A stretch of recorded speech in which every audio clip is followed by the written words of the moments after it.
حضرت شیخ ابو بکر شبلی رحمۃ اللہ تعالیٰ علیہ فرماتے ہیں کہ میں شام کی طرف ایک قافلے کے ساتھ سفر کر رہا تھا تو اچانک ہمارا ٹاکرا کچھ ڈاکوؤں سے ہو گیا. انہوں نے ہمارا قافلہ لوٹ لیا. آپ فرماتے ہیں کہ قافلے میں موجود ایک شخص کے پاس شکر اور کچھ بادام بھی تھے تو وہ بھی ڈاکوؤں نے لوٹ لیے. تو فرمایا کہ میں دیکھ رہا تھا کہ ڈاکو وہ سامان کھا رہے تھے، لیکن حیرت والی بات یہ تھی کہ ڈاکوؤں کا جو سردار تھا وہ کچھ نہیں کھا رہا تھا. آپ فرماتے ہیں جب میں اس کے قریب ہوا تو میں نے اسے کہا تو کیوں نہیں کھا رہا؟ اس نے ایک ایسا جواب دیا کہ میری حیرت میں اور اضافہ ہو گیا.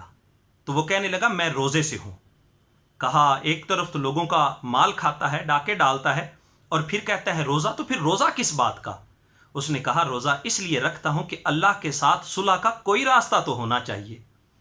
آپ فرماتے ہیں بات ختم ہوئی، ہم وہاں سے چلے گئے تو کچھ عرصے بعد اللہ نے مجھے مکہ مکرمہ جانے کی توفیق بخشی. تو میں نے وہاں اسی ڈاکو کو دیکھا کہ اس کے چہرے پر عبادت کا نور اور مجاہدات کی وجہ سے وہ کمزور ہو چکا تھا. تو میں نے اسے کہا کہ تو وہی ڈاکو نہیں ہے جس نے ہمارا قافلہ لوٹا تھا؟ اس نے کہا حضرت وہی ہوں. تو کہا پھر اتنی تبدیلی کیسے؟ کہا حضرت یاد ہو جب میں نے قافلہ لوٹا تھا تو میں روزے سے تھا، تو اور میں نے کہا تھا کہ روزہ اس لیے ہے کہ اللہ کے ساتھ صلح کا کوئی راستہ تو ہو.